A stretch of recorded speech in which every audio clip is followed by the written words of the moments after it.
केंद्र की सरकार जानबूझ के नीतिगत तरीके से संवैधानिक संस्थाओं को कमज़ोर कर रही है। इसका प्रमाण पूरा देश देख चुका है और इन संस्थाओं को पारदर्शी रहना बहुत ज़रूरी है लोकतंत्र के लिए। लोगों के अधिकार छीने जा रहे हैं, केस किए जा रहे हैं, जेलों में बंद किया जा रहा है। वैचारिक विरोध जो करेगा उस पर सरकार कार्रवाई करेगी, ये अब पूरे देश जान चुका है। और हम लोगों ने बीड़ा उठाया है कि जनता को जागरूक करें ताकि आने वाले समय में हम लोग संघर्ष कर सकें, क्योंकि सबसे बड़ी ताकत लोकतंत्र में जनता है। इस देश को चलाने के लिए संविधान की जो आवश्यकता महसूस की जाती है वो सबसे पहले स्थान पर है। संविधान सभी को बांध करके रखती है, उनके नीति निर्धारक तत्वों को भी उनको याद दिलाती है और उनके संवैधानिक अधिकारों का भी रक्षा करती है। सभी जाति धर्म के लोगों को एक साथ बांध करके रखने का काम अगर कोई करता है तो हमारे देश का संविधान करता है। जो कांग्रेस पार्टी देश के विभाजन की दोषी है, वो भारत जोड़ो यात्रा निकालती है। जो कांग्रेस ने देश के संविधान के साथ लगातार खिलवाड़ किया अपने राजनीतिक स्वार्थों के लिए, पद बचाने के लिए, सत्ता बचाने के लिए बार बार संविधान के साथ खिलवाड़ किया, वो कांग्रेस पार्टी संविधान बचाओ यात्रा निकालती है। ये दुर्भाग्य की बात है।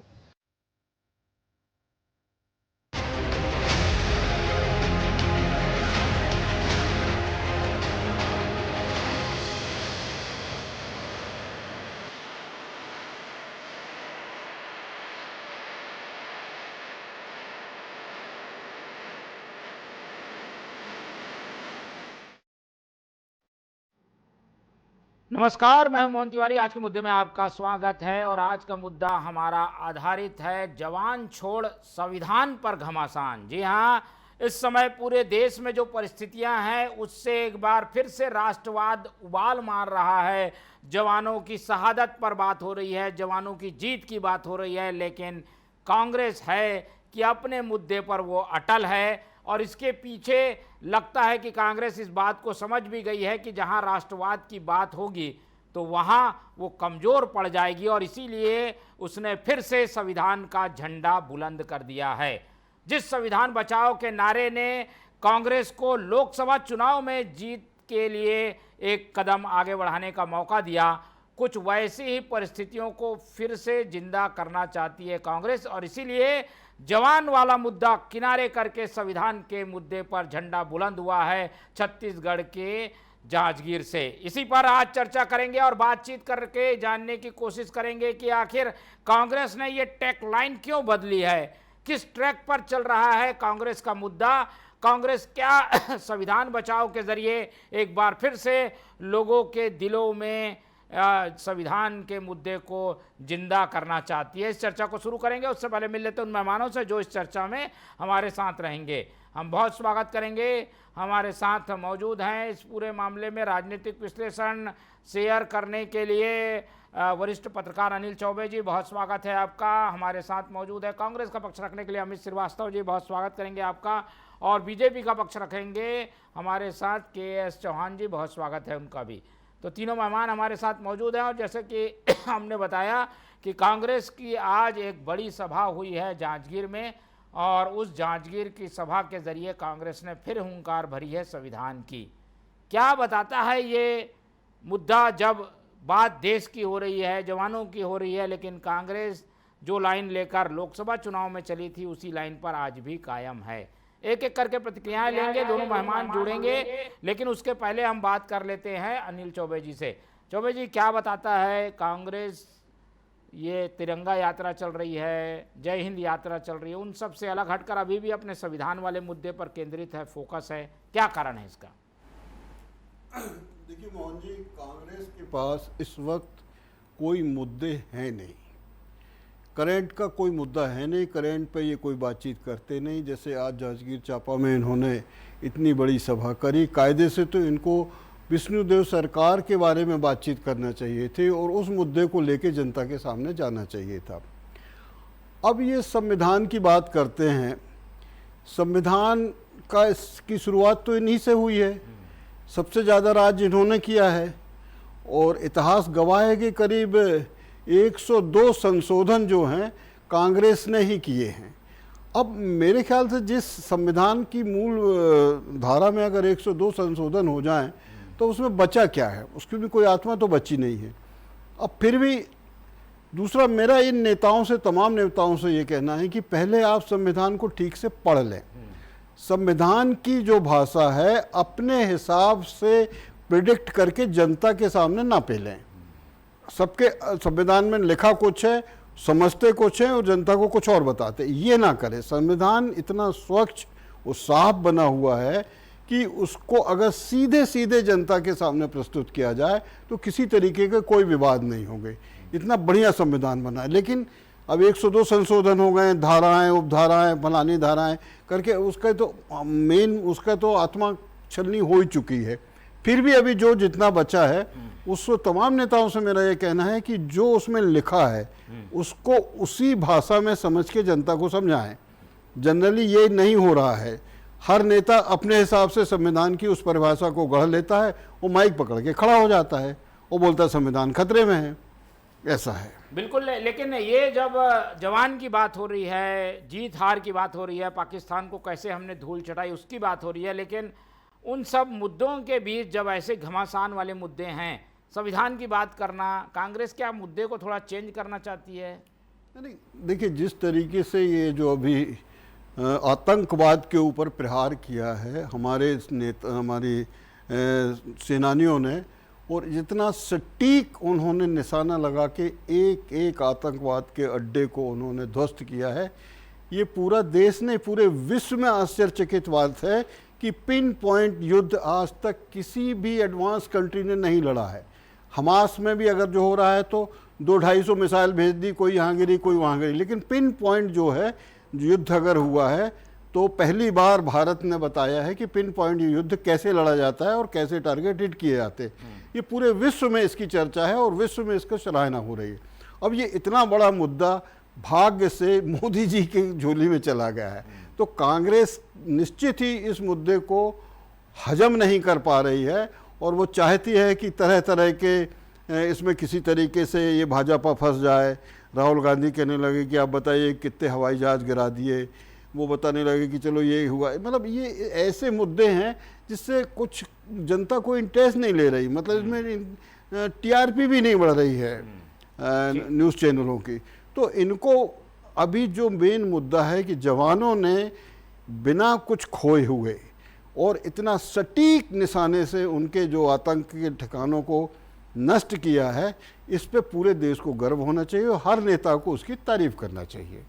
बिल्कुल। और इसीलिए शायद ये मुद्दा 2019 में भी भारी पड़ा था कांग्रेस पर, इसलिए भी कांग्रेस चाह रही है कि थोड़ा मूड चेंज हो, लोग फिर से संविधान पे चर्चा करें, इसलिए ये सभाएं लगातार पूरे देश में हो रही है। उसमें छत्तीसगढ़ में भी ये आयोजन हुआ है। अमित श्रीवास्तव जी की ओर रुख कर लेते हैं। मेरी आवाज़ मिल रही है अमित जी आपको?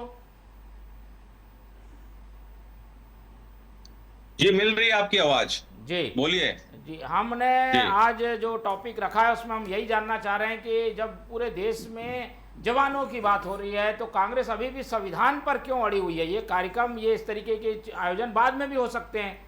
कौन सा अभी चुनाव आ गया है पर पूरे देश में संविधान बचाओ यात्रा चल रही है कांग्रेस की, इसकी क्या जरूरत है? देखिए मोहन जी, आपने बिल्कुल ठीक कहा। और कहते हैं ना कि लगातार हमारी ये यात्रा है 2 बार कैंसल हुई थी और आज हमने पुनः इस यात्रा को किया है।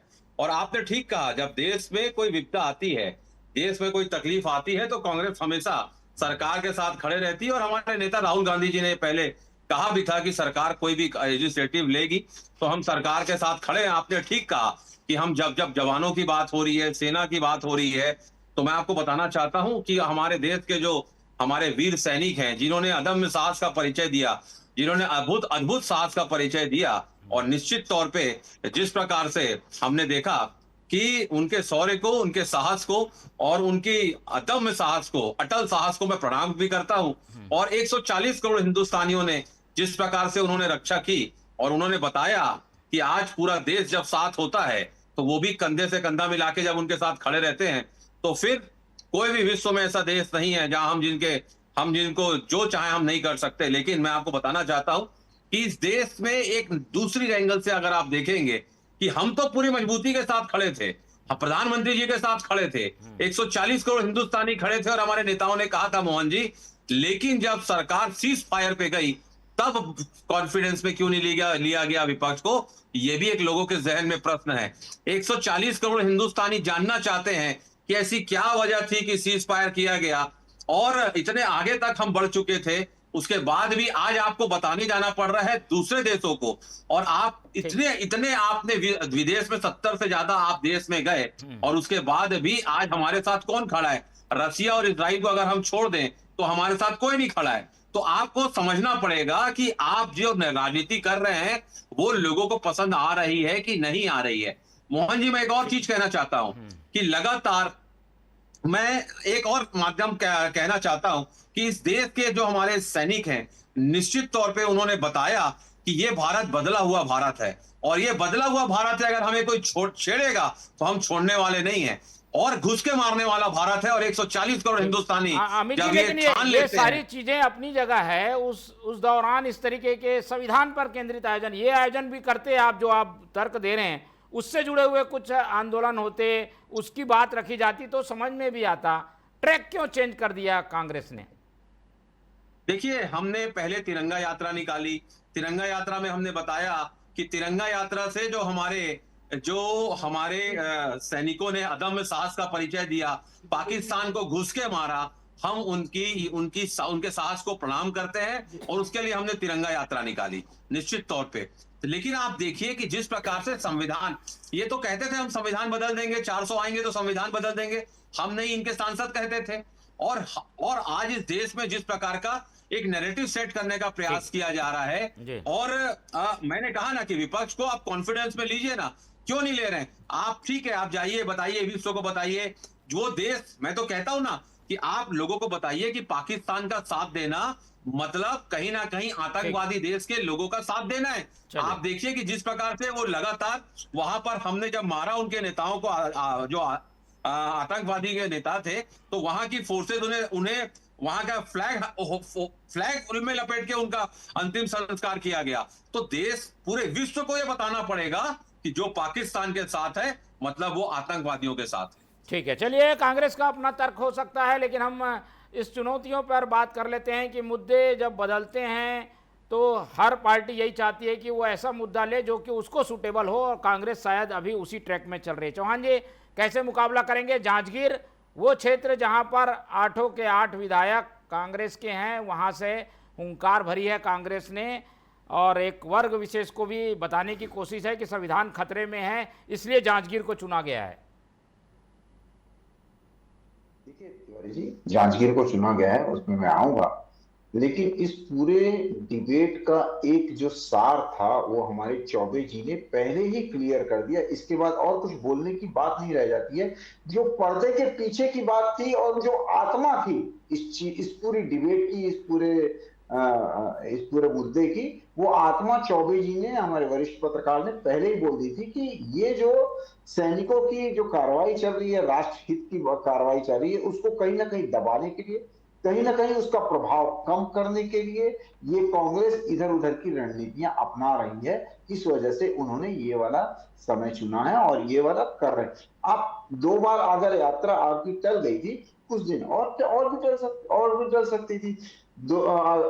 ये देश के लिए टाल देते, अगर आपने 2 बार टाली है अपने कुछ निजी कारणों के लिए, तो वो देश के लिए टाल सकते थे आप, लेकिन आपने ऐसा नहीं किया क्योंकि आपका संविधान से कोई लेना देना ही नहीं।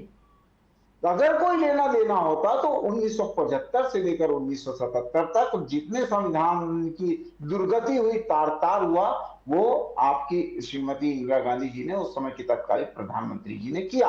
1984 में जो दंगे हुए वो क्या संविधान के अंतर्गत थे? 1975 से लेकर 77 तक वो क्या संविधान के अंदर में था? दूसरी बात, 256 की धारा आपने इतनी बार लगा दी, क्या वो संविधान के अंतर्गत था? 2014 तक तो आप थे, 2014 तक आप ये बोलते हो कि हमने संविधान की रक्षा की है, हमने संविधान का ये किया है, वो किया है। उसके पहले भी बहुत बार सीमा पार हमारे दुश्मनों ने हमारे ऊपर हमला किया। आपका जवाब क्या इस तरीके से जिया जैसे कि चौबे, हमारे वरिष्ठ पत्रकार चौबे जी बोल रहे थे? जी नहीं। आज पूरी दुनिया देख रही है, हमारा लोहा मान रही है। आज हम कबूतर नहीं भेजते, आज हम शेर भेजते हैं। और अगर शेर वहां पर रह जाए तो पाकिस्तान उस शेर को बाइज्जत छोड़ने आता है हमारी धरती पे। ये है हमारी ताकत, आज हिंदुस्तान की ताकत। आप बोलते हो रशिया और एक इजराइल के अलावा और कौन सा खड़ा था, और मैं ये बोल देता हूं आप दूसरे देश के साथ कौन खड़ा था? नहीं, ये हमारी ताकत है कि हमारे साथ खुले हम देश खड़े थे और बहुत रेपुटेटेड देश खड़े थे। और जो दो देश के आपने बोला उससे टकराने की ताकत आज बहुत बहुत कम लोगों में है। ये हमारे को नहीं मानना। तीसरी शक्ति है आज हमारी सैन्य शक्ति, तीसरी। पांचवी शक्ति है हमारी अर्थव्यवस्था। ये हमारे ऊपर अपने आप में गर्व है। आप इस मुद्दे को लेकर क्यों नहीं जाते? क्यों? क्योंकि आपके पास ये मुद्दा ही नहीं है। आप संविधान के मुद्दे को लेकर जाते हो। संविधान आपको खुद को क्लियर नहीं है कि क्या आप उसमें चेंजेस करना चाहते हो, क्या करना चाहते हो, और कौन सा संविधान हमने तोड़ा है। उसके लिए बहुत सारे और भी जगह हैं, जैसे आप कोर्ट में जा सकते हो, लेकिन नहीं, आपको मचाना है हल्ला, आपको करनी है अपनी राजनीति, आपको करनी है, जैसे चौबे जी बोल रहे थे, आपको राष्ट्र में जो विश्व में हमारी जो वाहवाही हो रही है उसको करना था, आपको उसका प्रभाव कम करना था।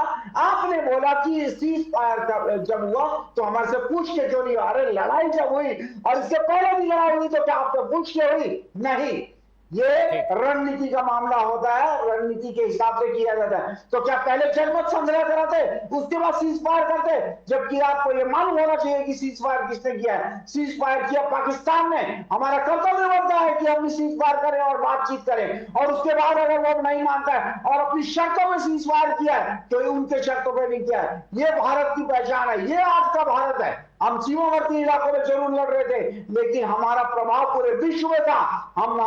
हम जो पॉलिटिक्स की है, हमने जो पहले विश्व पॉलिटिक्स की है, उसका प्रभाव था कि आज हम इतने दमदारी से हम अपनी बात रख सकते हैं पूरे विश्व पटल में। और ये आज का भारत है, ये आज का भारत है। वो ये जानता है कि हम किसी पॉलिटिकली पार्टी के ऊपर इन्फ्लुएंस नहीं है। आज जो हमारे को साथ देगा, आज जो हमारे खड़ा रहेगा, आज जो हमारे को सुरक्षित रहेगा, आज जो दमदारी से सरकार चला सकता है, उसके साथ हम जाएंगे, ना कि किसी और पार्टी के साथ। अगर आपके दमदारी है, कोई पार्टी भी दमदारी, आज की डेट में जो पार्टी दमदारी रखती है उसके साथ जा रहे हैं। इसीलिए 2014, 2019 और 2024 में नरेंद्र मोदी जी की नेतृत्व में हमारी भारतीय जनता पार्टी की सरकार बनी। और अब 1984 40 साल हो गए आपको, 40 साल में आपने पूर्ण बहुमत की सरकार बनाई क्या? चलिए विषय में बने रहते हैं, विषय में बने रहते हैं। ठीक है, आ गया चौहान जी, आपकी बात आ गई। चौहान जी की बात आ गई, लेकिन हम चौबे जी से ये भी समझने की कोशिश करेंगे कि क्या इसमें सफलता मिलेगी कि एक मुद्दा गर्म है लेकिन हम दूसरे मुद्दे में जाते हैं तो वो मुद्दा क्या उतना लाभकारी होता है? क्या संविधान की बात अभी कोई सुनना भी चाह रहा है क्या? और उस मुद्दे का क्या पॉलिटिकल जो माइलेज है वो मिल पाएगा क्या कांग्रेस को? नहीं, इसका कोई पॉलिटिकल माइलेज इसलिए नहीं मिल पाएगा क्योंकि संविधान कोई एक मुद्दा नहीं है। संविधान एक ग्रंथ है जिससे हमारा पूरा देश चलता है और वो बहुत शुद्ध पवित्र ग्रंथ है। उसको लेके बार बार कि संविधान की गिर रहा है, संविधान टूट रहा है, संविधान नष्ट हो रहा है, कोई इस चीज़ को समझ नहीं पा रहा है कि संविधान कैसे टूट रहा है। और सबसे हास्यास्पद बात है कि कांग्रेस खुद नहीं समझा पा रही कि ये संविधान कैसे टूट रहा है, ये कैसे बिखर रहा है, या कैसे संविधान खतरे में चल गया। एक डायलॉग बाजी हो रही है कि संविधान खतरे में है, बस उसके आगे नहीं बता पा रहे हैं कि संविधान कैसे खतरे में है। असर किया थोड़ा, एक समाज विशेष पर असर होता है इन सब बातों का, इसीलिए तो जांजगीर को चुना गया। समझिए बात को। देखिए, अंबेडकर से जो एकदम से जुड़े हुए लोग हैं, जो जिनको अपन वो पिछड़ी जाति के लोग बोलते हैं, वो कोई कॉपीराइट नहीं है उनका। ये कांग्रेस उसको कॉपीराइट बना रही है उनका। वो लोग भी इतना वो नहीं समझते। संविधान सबका है, पूरे देश का संविधान है, उसमें मेरा भी है, उनका भी है, मुस्लिम का भी, सबका है। तो संविधान का जो है वो पवित्र है, उसको कोई दिक्कत नहीं है। अगर कांग्रेस ये समझाने में सक्षम हो जाए कि इस धारा के तहत ये संविधान नष्ट हो गया है, इसलिए संविधान को बचाना, ये बता नहीं पा रहे हैं। ठीक है, तो श्रीवास्तव जी एक बड़ी चुनौती ये भी है कि एक्सप्लेन करना होगा और परिस्थितियां भी देखनी होती है देश काल की कि उस समय क्या चल रहा है। वो समय चल रहा है दूसरा, आप लोग बात कर रहे हैं दूसरी। ये क्या कांग्रेस के लिए नकारात्मक पक्ष नहीं है आज के समय में इस मुद्दे को उठाने का? जी, मैंने आपसे पहले भी कहा कि सतत प्रक्रिया होती है। जब कोई संगठन कार्य करता है तो निश्चित तौर पे उस पे साल भर के पूरे प्रोग्राम होते हैं और समय समय पे स्थिति परिस्थिति और काल के हिसाब से मुद्दे उसमें ऐड भी होते रहते हैं, कुछ चेंजेस भी होते रहते हैं। और मैंने जैसा कहा, ये सतत प्रक्रिया है। आज भाजपा भी जिस प्रकार से रैलियां निकाल रही है, तिरंगा यात्रा निकाल रही है, 1760 उसके भी कार्यक्रम होते हैं।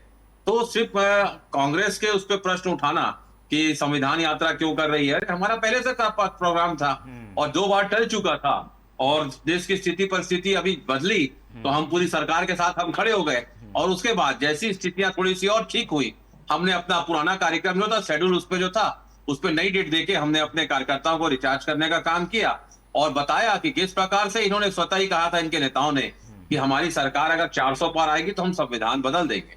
और सिर्फ संविधान बदलना मतलब उसमें कई सारी चीजें आ जाती है कि लोगों को मौलिक अधिकार मिल रहा है कि नहीं, लोगों के राइट सुरक्षित है कि नहीं, कहीं ना कहीं जो उनको सुविधाएं सरकार की तरफ से मिलनी चाहिए वो मिल रही है कि नहीं। मैंने कहा ना, अनगिनत ऐसे मुद्दे हैं जो भारत के संविधान में हमें अधिकार प्रदत्त है, जिसमें बताया गया है जिम्मेदारी और जवाबदारी क्या होती है। अगर उसका पूरा लाभ जनता को ना मिले तो हम जनता के बीच में जाके उसकी आवाज को बुलंद कर रहे हैं। और मुझे लगता है कि जिस प्रकार से मैंने कहा ना, ये पूर्ववर्ती हमारा कार्यक्रम था और अगर उस समय डेट बढ़ा दी गई थी और अब जब माकूल समय हमें लगा कि अब ये उचित समय है तो हम उस कार्यक्रम को कर रहे हैं, उसमें क्या गलत है। बिल्कुल, अब सीज फायर भी हो गया है और सारी चीजें न्यू नॉर्मल की तरह दिखाई दे रही है। चौहान जी, ऐसे में ये एक उनका पॉलिटिकल अभियान है जो चलता रहेगा और देश भर के लिए है ये अभियान, तो उसमें छत्तीसगढ़ में भी मोहन जी, मैं कंप्लीट कर लूं, एक पॉइंट मेरा रह गया। जी जी बोलिए। एक पॉइंट बस। देखिए, आज हम संविधान यात्रा कर रहे हैं तो लोग प्रश्न उठा रहे हैं, ऐसा आपका कहना है कि भाई ऐसा समय ठीक नहीं है। प्रधानमंत्री उसके दूसरे दिन सर्वदलीय बैठक में नहीं गए और बिहार में जाके प्रचार किए, वो ठीक था, वो उचित था। मतलब हम आ भी भरेंगे तो वो करेंगे बदनाम और वो कत्ल भी करेंगे तो उसकी चर्चाएं नहीं होती। मोहन जी, यही संविधान खतरे में है, यहीं पर संविधान खतरे में है। ठीक है, खतरे में है संविधान और इसलिए उठाना पड़ रहा है ये मुद्दा। चौहान जी जल्दी जवाब दे दीजिए। देखिए मोहन तिवारी जी, हमारे भाई अमित श्रीवास्तव जी ने अगले दिन क्या हुआ वो तो बात बोली, लेकिन वो नहीं बोला कि जिस दिन ये काम हुआ था, प्रधानमंत्री हमारे श्री नरेंद्र मोदी जी ने जो मीटिंग ली थी, फर्स्ट मीटिंग जो ली थी, पूरे कार्यक्रम रद्द करके वो भारत की धरती पे लौटे थे और फर्स्ट जो मीटिंग ली थी वो एयरपोर्ट में ही ली थी। आप मेरे को ऐसा कोई भी ऐसा आपका जो कांग्रेस का जो प्रधानमंत्री बने हैं, आप कोई भी ऐसा नेता की बात बता दें जिसने एयरपोर्ट में ऐसी इमरजेंसी मीटिंग ली हो। ये हमारी संवेदनशीलता है, भारतीय जनता पार्टी की संवेदनशीलता है। दूसरी बात, आप 200 बोलते हो। तिवारी जी, मैं यूनिट टेस्ट में फेल हो गया था और मैं जब घर आया तो बोले, मेरी मम्मी ने बोला कि आप यूनिट टेस्ट में फेल हो गए। मैं बोला पेपर इतना कठिन था कि क्या बोलते हैं, जो फर्स्ट आता था ना वो भी पासिंग मार्क्स ला के फेल हुआ, मेरे को एक तमाचा रसीद हुआ। बोले तेरे को कितना आया? तो आज मैं कांग्रेस की बात बता दूं, यही कांग्रेस भी कर रही है। 2014, 2019 और 2024 के आप कल पूरा जोड़ लेंगे इनकी सीटें तो भी 200 नहीं हो पाता है। 200 जितनी की भारतीय जनता पार्टी को 2024 में हुई है। तो पहले आप अपनी गिरबान चाह के देखिए और उसके बाद आज जनता को आप क्या बेवकूफ समझते हो कि आपकी ये मन घड़ंत बातों में और राजनीतिक मुद्दों में वो आ जाएगी? जी नहीं, जनता को चाहिए उसके मूलभूत सुविधाएं, उसकी जो उसको आगे बढ़ा सके, जो उसके दैनिक जीवन के लिए आ सके, ऐसी कोई भी चीज आप कर नहीं रहे हैं। और भारतीय जनता पार्टी आपको सरकार में तो आप मौका भी नहीं दे रही है, हैं, ऐसा कोई करेंगे आप मुद्दा लोग। है नहीं आपके पास, इसीलिए संविधान चिल्लाए जा रहे हैं, जिसका कोई न ओर है न छोर है। आपके नेताओं को भी नहीं मालूम है कि आप क्यों संविधान की यात्रा निकाल रहे हो। भाई क्या बात है, ऐसी चलिए, कोई चौबे जी इस पर एक्सपर्ट व्यू दे दीजिए। एक उंगली उठाओगे तो 4 उंगली आपके तरफ आएगी और संविधान यात्रा आपको क्यों? पता चल जाएगा कि आपने कितनी बार इस संविधान का चलिए श्रीवास्तव जी अपमान जल्दी, किया। श्रीवास्तव जी एक कुछ बोलना चाह रहे हैं, जल्दी जल्दी बोलिए, अभी जी, समय कम है। मुझे मेरे काबिल मित्र की बात याद आ गई। उन्होंने इंदिरा गांधी जी को, स्वर्गीय इंदिरा गांधी जी को याद किया था। तो आप जब याद उनका करते हैं ना, कि अभी आपने कहा कि इमरजेंसी लगा देते हैं, तो वो भी याद करिए कि वही इंदिरा गांधी जी ने पाकिस्तान के 2 टुकड़े कर दिए थे। ठीक है। उन्होंने सीज फायर नहीं किया था। ये कलंक चलिए, आपके आज समय में लगा है, ये याद हिंदुस्तान रखिएगा। के 2 टुकड़े जवाहरलाल नेहरू ने किए थे, पहला प्रधानमंत्री बनने के ठीक लिए। है, चलिए। और जिस बी.आर. अम्बेडकर विषय की पर आप रहते बात हैं, और करते हो, चौबे जी उस बी.आर. अम्बेडकर को हराने का जांजगीर काम की ये आपने सभा किया। उस क्या बी.आर. बताती है, क्या अम्बेडकर मैसेज को देती है? आपने लॉ मिनिस्टर तक नहीं बनाया। ठीक है, चलिए आगे बात आ गई। हम आज इतिहास के पन्नों को उतना ज्यादा नहीं पलटेंगे जितना आप लोग पलट रहे हैं। बाद में उनको लिया गया। ठीक आप है, देखिए आ गई घोषणा- आ गई बात, आ गई दोनों की बात आ गई। चौबे जी जल्दी जल्दी, समय नहीं है। सब मोहन जी की बात करो तो भाजपा को बोलिए, तकलीफ बोलिए। होने मोहन लगी। जी एक्चुअली क्या है कि जो इन्होंने जो जांजगीर में संविधान बचाओ सभा का आयोजन किया है, इससे कुछ नहीं, ये अपने कार्यकर्ताओं को चार्ज कर रहे हैं खबरों में बने रहने के लिए, ये मेन चीज बात है। और मैं बार बार ये कह रहा हूँ कि संविधान कोई बदल नहीं सकता है। संविधान बदलने के लिए 400 सांसदों की जरूरत नहीं है। संविधान बदलने के लिए बहुत बड़ी प्रक्रिया होती है। जब वो उसको पूरा गठन होगा, उसका वो होगा, वो कोई एक आदमी जाके संविधान नहीं बदल सकता। भाई ऐसा क्यों वो फैला रहे हो कि संविधान बदलने के लिए 400 सांसद की जरूरत नहीं, वो एक प्रक्रिया ही अलग है। अलग अलग अनुच्छेद हैं, उनको बदला जा सकता है। ठीक है। नहीं, वो तो कर ही रहे हैं। अनुच्छेद तो इतने 100 201 इन्होंने वो कर दिए, बदल दिए, उसमें संशोधन कर दिए। तो उसकी मूल आत्मा तो वैसे भी नहीं बची है, लेकिन उसको बदलना इतना सरल काम लेकिन नहीं मुद्दों है। की लड़ाई अपनी जगह है, और जो सूटेबल मुद्दे राजनीतिक दल को लगते हैं वो अपने अपने तरीके से उठाते हैं। थोड़ी समय की बाध्यता है अमित जी, क्योंकि विषय बड़ा है, इसलिए मैं समझता हूं कि आप लोग के पास बोलने के लिए काफ़ी कुछ है। लेकिन आज हम इस विषय को यहीं ख़त्म करते हैं, और मुद्दों की लड़ाई लगातार जारी रहेगी। तो फिर नए मुद्दों के साथ आपसे मिलेंगे। चौहान जी हमारे साथ जुड़े, उनका धन्यवाद। अनिल चौबे जी ने समय दिया, उनका धन्यवाद। और अमित श्रीवास्तव जी हमारे साथ थे, उनका बहुत बहुत धन्यवाद। तो तीनों मेहमानों को धन्यवाद।